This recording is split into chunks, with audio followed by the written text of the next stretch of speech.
Hi friends, मी विठ्ठल जोशी. आजच्या live लेक्चरमध्ये आपण टी क्वेश्चन पेपर पाहणार आहोत आणि टीईटीमध्ये विचारलेलेच प्रश्न आपण या व्हिडिओमध्ये पाहणार आहोत. आणि हे सगळे प्रश्न बालमानसशास्त्र व अध्यापनशास्त्र या विषयावर आधारित आहेत. व्हिडिओ शेवटपर्यंत पहा. या व्हिडिओला सर्वांनी लाईक करा, शेअर करा आणि विठ्ठल जोशी जे आपलं यूट्यूब चॅनल आहे ते सबस्क्राईब करा. आणि याच्या अगोदर सुद्धा टीईटीवरचे व्हिडिओ मी अपलोड केलेले आहेत. ते सगळे व्हिडिओ तुम्हाला कुठं पाहायला मिळतील तर आपलं विठ्ठल जोशी हे जे यूट्यूब चॅनल आहे त्यामध्ये प्लेलिस्टमध्ये गेल्यानंतर टीईटीची प्लेलिस्ट आहे. त्या प्लेलिस्टमध्ये अगोदरचे झालेले सगळे व्हिडिओ तुम्हाला पाहता येतील. सुरुवातीला काही सेकंद माझी जाहिरात आणि नंतर लगेच आपण प्रश्न घेणार आहोत. जर तुम्हाला बालमानसशास्त्र व अध्यापनशास्त्राचं ईबुक घ्यायचं असेल तर प्ले स्टोअरवरून विठ्ठल जोशी ॲप डाउनलोड करा आणि बालमानसशास्त्र व अध्यापनशास्त्र ईबुक विकत घ्या. पेपर 1 आणि पेपर 2 साठी उपयुक्त आहे आणि फी फक्त 100 प्लस GST ची कमी फी आहे. तसंच बी पब्लिकेशन पुणे यांनी शिक्षक पात्रता परीक्षा पेपर 1 व पेपर 2 टीईटी संपूर्ण मार्गदर्शक गाईड हे पुस्तक प्रसिद्ध केलेलं आहे. हे पुस्तक सर्व पुस्तकांच्या दुकानावर तसंच अमेझॉन आणि फ्लिपकार्टवर उपलब्ध आहे. तसंच हा जो व्हॉट्सअपचा नंबर दिलेला आहे याच्यावर मेसेज करा, माझं नाव सांगा विठ्ठल जोशी सरांचं. तुम्हाला डिस्काउंटमध्ये हे पुस्तक घरपोच मिळून जाईल. बी पब्लिकेशन पुणे यांनी शिक्षक पात्रता परीक्षा पेपर 1 व पेपर 2 टीईटी संपूर्ण मार्गदर्शक हे पुस्तक प्रसिद्ध केलेलं आहे. चला तर मग आता आपण पहिला प्रश्न पाहूयात. तर पहिला प्रश्न आता तुम्हाला स्क्रीनवर दिसेल. एकच मिनिट द्या, मला पेन सिलेक्ट करू द्या आणि 1 मिनिट द्या. तर म्हणजे मी आधीच करायला पाहिजे होतं, पण कधी कधी लक्षात राहत नाही वयानुसार. ठीक आहे, चला सुरुवात करूयात आपण. तर या ठिकाणी पाहता पहिला प्रश्न तुम्हाला स्क्रीनवर दिसेल आणि पहिला प्रश्न आहे. आता हा जो पेपर आहे ना, हा कोणता पेपर आहे माहिती आहे का? तर टीईटी डिसेंबर 2013 मध्ये जो पेपर झाला होता त्या पेपरमधले हे प्रश्न आहेत आणि मी 2024 पर्यंतचे सगळे पेपर घेणार आहे. तर पहिला प्रश्न असा आहे, मानवी वर्तनाचे शास्त्र ते मानसशास्त्र अशी व्याख्या डॅश डॅश यांनी केलेली आहे. आता ही मानसशास्त्राची व्याख्याच आहे, ती कोणी केलेली आहे माहिती आहे का? वॉटसन यांनी केलेलं आहे की मानवी वर्तनाचे शास्त्र ते मानसशास्त्र अशी व्याख्या वॉटसन यांनी केली आहे. एखाद्या मोठ्या समूहाचे वर्तन काही प्रसंगात कसे घडेल याच्या अंदाजासाठी डॅश डॅश पद्धत अत्यंत उपयुक्त असते. आता एखादा मोठा समूह आहे, त्याचं वर्तन काही प्रसंगात कसे घडू शकते याचा जर आपल्याला अंदाज बांधायचा असेल ना, तर त्यासाठी सर्वेक्षण पद्धत अत्यंत उपयुक्त असते. ब हे त्याचं उत्तर आहे, सर्वेक्षण पद्धत. कातड्याच्या निर्जीव पट्ट्याला अंधारात साप समजून आपण घाबरतो, हे डॅश डॅशचे उदाहरण आहे. आता पहा, या ठिकाणी आपल्याला कातड्याचा निर्जीव पट्टा पडलेला आहे आणि असं वाटतं की तिथं सापच पडलेला आहे. मग तो एक भ्रम निर्माण झालेला आहे की नाही, म्हणजेच ते कशाचं उदाहरण आहे?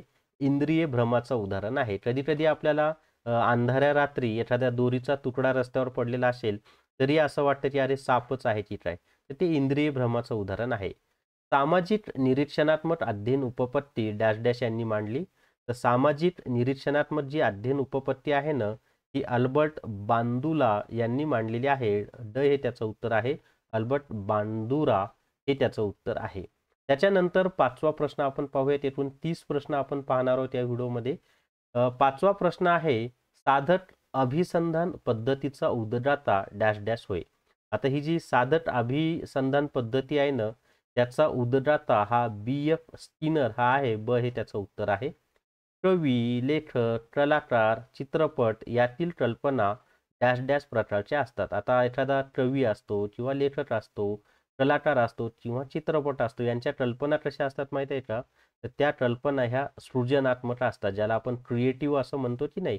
तर सृजनात्मक अशा त्या सगळ्या गोष्टी असतात.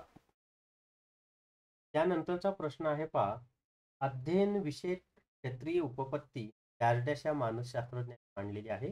तर अध्ययन विषयक क्षेत्रीय उपपत्ती ही आहे ना, कुर्ट लेविन यांनी मांडलेली आहे. अध्ययन संक्रमणाची सामान्यीकरणाची डॅश डॅश यांनी मांडली आहे. तर अध्ययन संक्रमणाची जी सामान्यीकरणाची उपपत्ती आहे ना, ती खड्ड यांनी मांडलेली आहे. व्यक्ती व तिच्या भोवतालचे वातावरण यांच्यातील आंतरक्रिया प्राप्त झालेल्या मर्मद्वारे समस्या सोडविल्या जातात. असे डॅश डॅश यांचे मत आहे. हे जे मत आहे ना, हे कोहलर यांनी मांडलेलं आहे, की कोहलर काय म्हणतो, व्यक्ती व त्याच्या भोवतालचे वातावरण यांच्यातील आंतरक्रियातून प्राप्त झालेल्या मर्मदृष्टीद्वारे समस्या जातात, असं मत कोहलर यांनी मांडलेलं आहे. कोणतीही गोष्ट जाणून घेण्यासाठी मनाने केलेली धडपड म्हणजे डॅश डॅश होय. तर आता कोणतीही गोष्ट जाणून घेण्यासाठी मनाने केलेली धडपड, त्यालाच आपण अवधान असं म्हणतो. हे त्याचं अवधान हे त्याचं उत्तर आहे. त्याच्या पुढचा प्रश्न आहे पाहता नेक्स्ट, प्रतिक्रियांमधील दोष किंवा आवेश वाढविणारी स्थिती प्रेरणा असे डॅश डॅश यांनी म्हटले आहे. तर आता प्रतिक्रियांमधील दोष किंवा आवेश वाढवणारी स्थिती म्हणजे प्रेरणा असं कोणी आहे. हे प्रकारची व्याख्याच आहे, तर हे दुसरी यांनी म्हटलेलं आहे. हे त्याचं उत्तर आहे. सायकलवर तोल सांभाळता आला की स्कूटर किंवा मोटारसायकल शिकण्याचा उपयोग होतो. डॅश डॅश हे या संक्रमणाचे, हे जे आहे ना, हे धन उदाहरण आहे. संक्रमणाचे साधारणपणे प्रकार आहे धन, ऋण संक्रमण, संक्रमण. हे जे उदाहरण आहे ना, आहे हे धन संक्रमणाचं उदाहरण. विकास अवस्थेतील वयोगट 6 ते 12 वर्षे. काय म्हणत आहे मी? विकास अवस्थेतील वयोगट 6 ते 12 वर्षे या कालावधीला डॅश डॅश असे म्हणतात. विकास अवस्थेतील वयोगट जो आहे 6 ते 12 वर्षाचा, त्यालाच आपण काय म्हणतो? किशोरावस्था असं म्हणतो. स्मृती म्हणजे नवा अनुभव असे डॅश डॅश यांनी, स्मृती म्हणजे नवा अनुभव असे रॉस या मानसशास्त्रज्ञ आहे. हे त्याचं क्रॉस. चित्रकार चित्र रेखाटण्यात इतका रंगून जातो की त्याला स्थळ काळाचे भान राहत नाही. हे डॅश डॅश या अवधानाचे होय. तर हे कोणत्या अवधानाचं उदाहरण आहे माहिती? तर हे अभ्यस्त या अवधानाचं त्या अवधानाचं उदाहरण आहे. अभ्यस्त या अवधानाचं आहे की चित्रकार चित्र रेखाटण्यात इतका रंगून जातो की त्याला स्थळ काळाचे भान नाही. त्या पुढे अजून 15 प्रश्न आपल्याला पाहायचे आहेत. पण त्याआधी जर तुम्हाला बालमानसशास्त्र अध्यापन प्ले स्टोरवरून डाउनलोड करा आणि बालमानस, तसंच टी पेपर 8 साठी रेकॉर्डेड व्हिडिओ आहे. त्याचबरोबर टी ॲपमध्ये आहे. त्याच्या पुढे आता 16 नंबरचा प्रश्न पाहूयात. 16 नंबरचा प्रश्न आता तुम्हाला स्क्रीन, आणि प्रश्न आहे, बाह्य उद्दीपकासंबंधी मज्जातंतूमार्फत मेंदूकडे पोहोचविल्या जाणाऱ्या प्राथमिक स्वरूपाच्या मानसिक क्रियेला डॅश डॅश असे म्हणतात. तर आता बाह्य उद्दीपकांसंबंधी मज्जातंतूमार्फत मेंदूकडे पोहोचवल्या जाणाऱ्या प्राथमिक क्रियेलाच संवेदना असं म्हटलं जातं. हे त्याचं उत्तर आहे संवेदना. बुद्धिमत्ता म्हणजे बदलत्या परिस्थितीत नव्या गरजा भागवण्यासाठी वेगवेगळ्या प्रकारे विचार करण्याची शक्ती डॅश डॅश यांनी आहे. तर आता हे कोणी म्हटलेलं आहे माहिती आहे का? टर्न यांनी म्हटलं. टर्न यांनी बुद्धिमत्तेची व्याख्या काय म्हणतात? बुद्धिमत्ता म्हणजे बदलत्या परिस्थितीत नव्या गरजा भागवण्यासाठी वेगवेगळ्या प्रकारे विचार करण्याची शक्ती आहे. आकलन, शोध, विचार व टीका हे बुद्धी 4 पैलू आहेत असे डॅश डॅश यांनी म्हटले आहे. तर हे जे बुद्धीचे 4 पैलू कोणी मांडलेले आहेत का? हे 4 पैलू मांडलेले आहेत अल्फ्रेड बिने यांनी मांडलेले आहेत. हे त्याचं उत्तर आहे. त्याच्यावर तुम्हाला असाही प्रश्न येऊ शकतो की अल्फ्रेड बिने यांनी आहेत. कोणकोणते आहेत? आकलन, शोध, दिशा आणि टीका. शैक्षणिक बुद्धिमत्तेला भावनिक बुद्धिमत्तेचे साह्य असले पाहिजे. डॅश डॅश यांनी मांडले. शैक्षणिक बुद्धिमत्तेला भावनिक बुद्धिमत्तेचे साह्य असले पाहिजे असा विचार डॅनियल गोलमन यांनी मांडलेला आहे. हे त्याचं उत्तर आहे. साध्य गाठण्यास प्रवृत्त करणाऱ्या, विशिष्ट दिशेने वाटचाल करावयास लागणाऱ्या आणि वर्तनासाठी उत्साह टिकवून व्यक्ती म्हणजे डॅश डॅश होय. तर त्यालाच आपण प्रेरणा असं म्हणतो. साध्य करण्यास प्रेरणा असेल तरच एखादी गोष्ट साध्य करण्यासाठी ते आपल्याला प्रवृत्त करते. त्याच्याच बरोबर विशिष्ट दिशेने वाटचाल करावयास लागणाऱ्या वर्तनासाठी उत्साह टिकून देणारे प्रेरणेची व्याख्याच आहे पहा ती. त्याच्यानंतरचा 21 नंबरचा प्रश्न आहे आता, अध्ययन हे अध्ययनांगी होण्यासाठी काय आवश्यक आहे? तर अध्ययन हे अध्ययनांगी होण्यासाठी कशाची आवश्यकता असते? तर प्रवर्तनाची आवश्यकता असते. सन 1941 साली दक्षिणामूर्ती येथे बालमंदिर नावाची शाळा डॅश डॅश यांनी तर ही शाळा जी आहे ना म्हणजे दक्षिणामूर्ती येथे बालमंदिर नावाची शाळा कोणी सुरू केलेली आहे? तर गिजूभाई बघेला यांनी आहे. अध्यापनाच्या प्रतिमानाचे जनक डॅश डॅश हे आहेत. तर आता अध्यापनाच्या प्रतिमानाचे जनक हे मार्शा विल व ब्रुस जॉईस हे आहेत. हे त्याचं उत्तर आहे.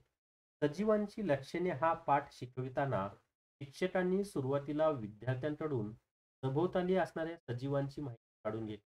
येथे शिक्षकांनी अध्यापनाचे वापरले आहे. त्या ठिकाणी ना त्यांनी ज्ञाताकडून अज्ञाताकडे विद्यार्थ्यांना आधी ज्या गोष्टी माहिती आहेत ना त्या आधी त्यांना सांगितल्या. नंतर ज्या गोष्टी विद्यार्थ्यांना माहिती नाहीत त्या सांगितल्यात म्हणजेच ज्ञाताकडून अज्ञाताकडे. यशस्वी अध्यापन म्हणजे काय? यशस्वी अध्यापन म्हणजे काय? परिणामकारक अध्ययन त्यालाच काय म्हणतो आपण? यशस्वी अध्ययन असतं. यशस्वी अध्ययन म्हणजे परिणामकारक अध्ययन. आता 26 नंबरचा प्रश्न पाहूयात. आणि प्रश्न आहे क्रियात्मक क्षेत्रातील विकासाच्या टप्प्यांचा योग्य क्रम लावा. तर क्रियात्मक क्षेत्रामधील विकासाच्या टप्प्यांचा योग्य क्रम अनुकरण, क्रिया कौशल्ये, संधिकरण आणि स्वाभाविकीकरण हे त्याचं उत्तर आहे. खाली काही वर्तन बदल दिले आहेत. त्यापैकी बोधात्मक वर्तन बदल कोणता तो ओळखा. तर दिलेल्या याच्यामध्ये बोधात्मक वर्तन बदल कोणता आहे माहिती आहे? विनीत परिच्छेद वाचून त्यावरील प्रश्नांची हा बोधात्मक वर्तन.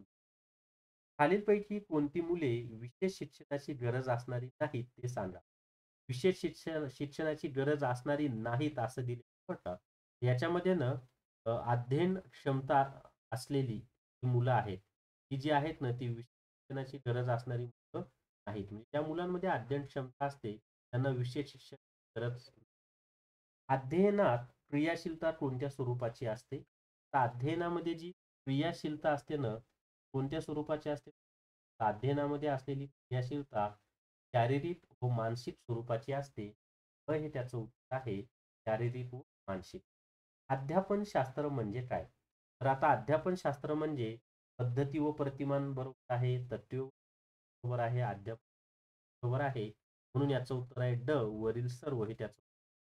जर तुम्हाला बालमानसशास्त्र व अध्यापनशास्त्र घ्यायचं असेल तर प्ले स्टोरवरून डाउनलोड करा. हे बालमानसशास्त्र अध्यापन 100+ GST.